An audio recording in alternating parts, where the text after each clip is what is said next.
All right. One thing that I do, and I'm very intentional about it, and I encourage my clients to do the same as well, is that you have got to be doing a mid-year review as to what's worked, what hasn't, what's going on in that business of yours, y'all. Okay. I'm just telling you, you've got to take a hot minute, take an hour. Okay. Take an hour and just take a quick look. I'm going to give you some tips and some strategies, some things that you need to be doing that will give you a really good indicator as to what's working or what's not in your business, because you don't want to get to the end of the year and looking at your financials, looking at your clients and going, it was meh, it was okay. We want awesome, right? We want awesome sauce. And so in order for that to happen, we've got to really dive in. We've got to look at some metrics. We've got to look at some numbers. We've got to look at what's landing with our perfect client and make tweaks accordingly. Okay.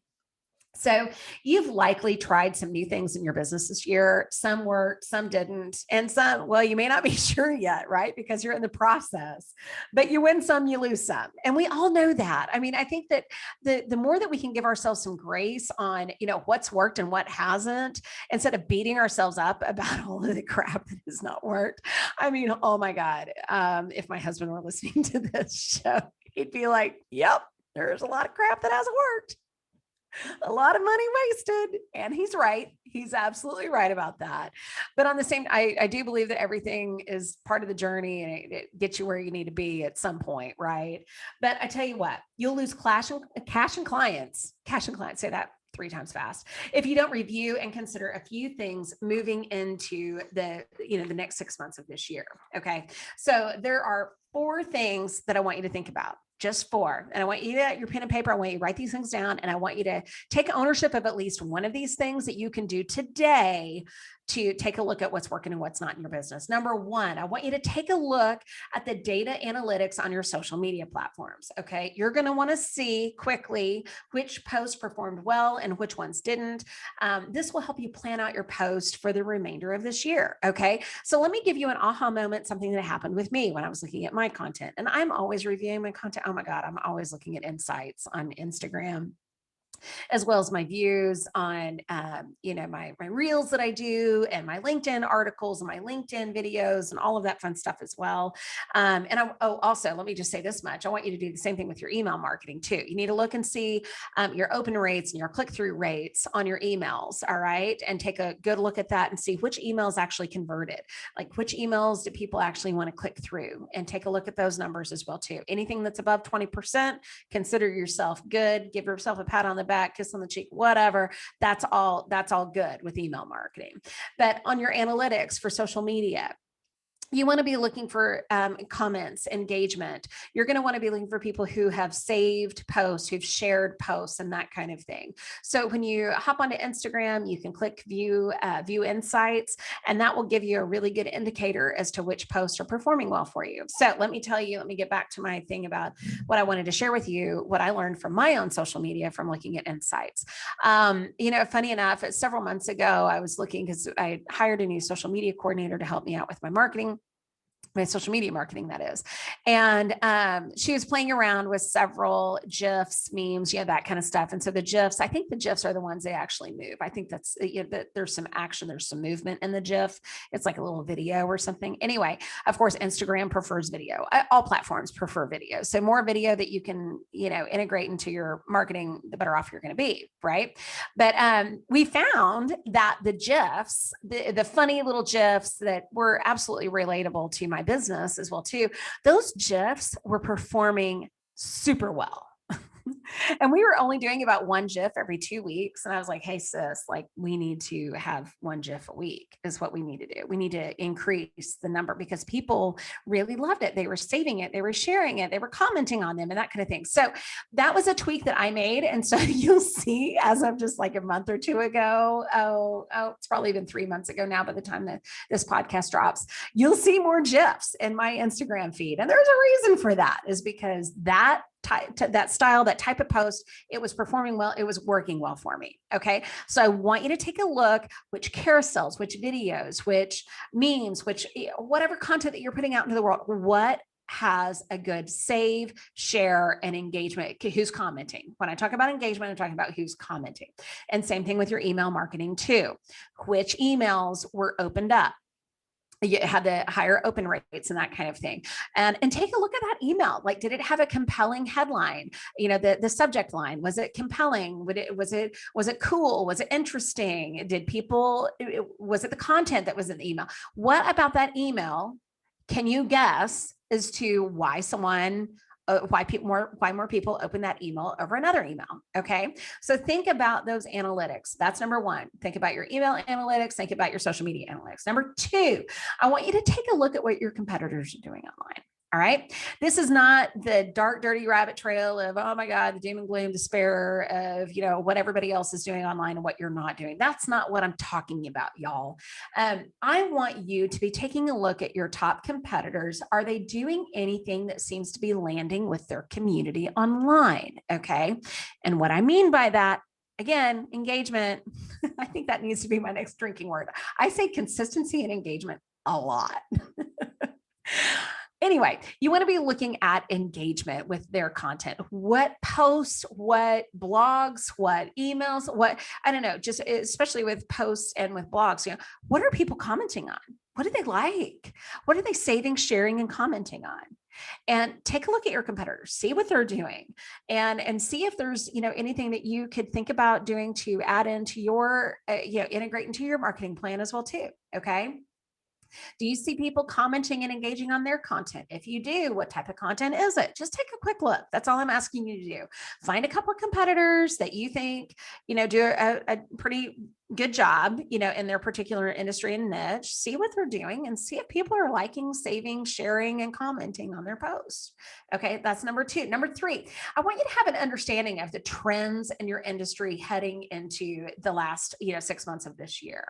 It's always a good idea to stay up to date so you're ahead of the game, of course, but have trends changed? Are things, shifting within your industry? And how does your content need to shift with those changes? All right.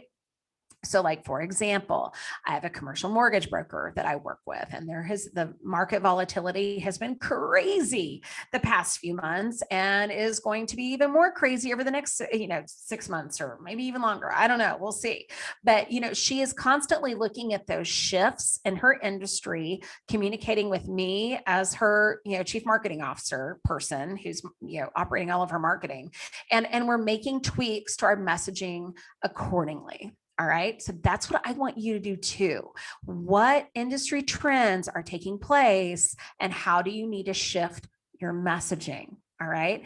And always be thinking about your perfect client.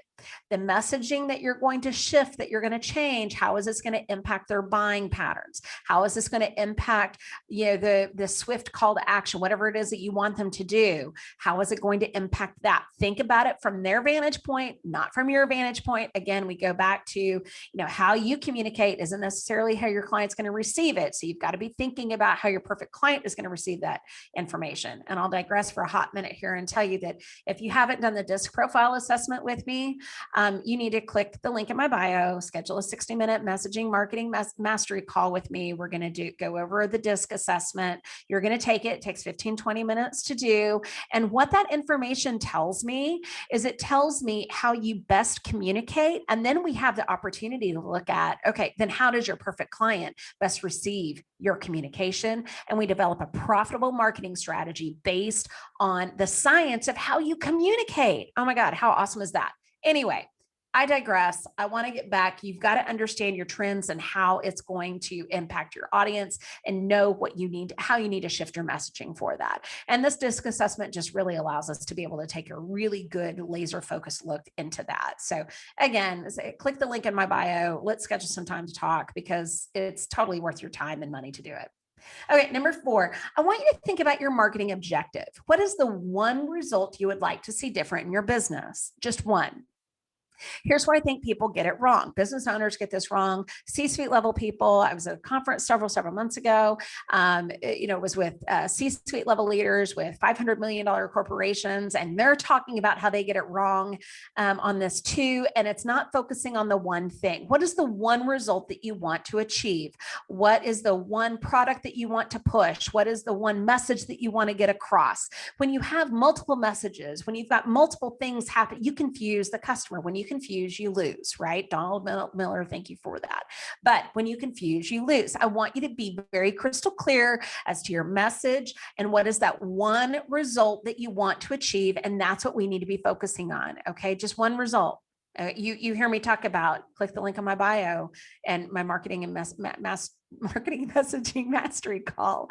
I've said this too many times today. Anyway, but I'm telling people constantly, this is what I want you to go do. I want you to go click the link in my bio. I want you to go schedule that call.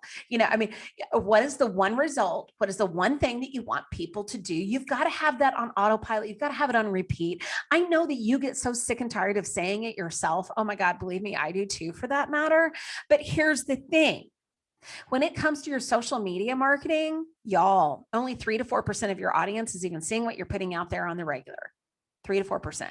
So if you've got 1,000 people following you on Instagram, you're only getting 3 to 4% who are actually seeing your messages on the regular. So you have to be repeating yourself. You've got to be thinking about what that one result is, that one marketing objective, and that has got to be on repeat all the time. Okay. All the time. So just to recap, number one, I want you to take a look at your data analytics on your social media platforms and on your email marketing. Number two, I want you to take a look at what your competitors are doing online and seeing, what gaps, are there in the marketplace. Do you see people engaging with their content? What kind of content is it? Think about how you can incorporate that into your marketing strategy. Number three, I want you to have an understanding of the trends, how things are shifting within your industry or niche, and how you need to message it to your perfect client. And number four, think about the one result. What's your marketing objective? What's that one result that you want to have out there? Those are the four things that mid-year, it's mid-July of 2022. I want you to be thinking about these four things. What's the one thing that you can do? Okay, just take one out of the four. I mean, heck, that's better than nothing, right? I want you to think, what is the one thing out of all four things that I've talked about that you can actually take a look at today quickly? I'm not asking you to spend boatloads of time.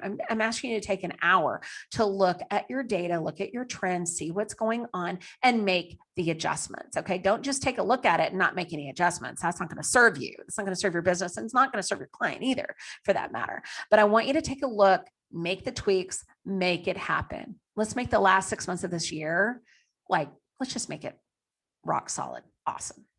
Are you down with that? I'm down with that. Click the link in my bio and schedule your 60-minute messaging and marketing strategy call, because I'm telling you, it will change your life and you need to do it. Anyway, y'all, until next time, make money with your marketing.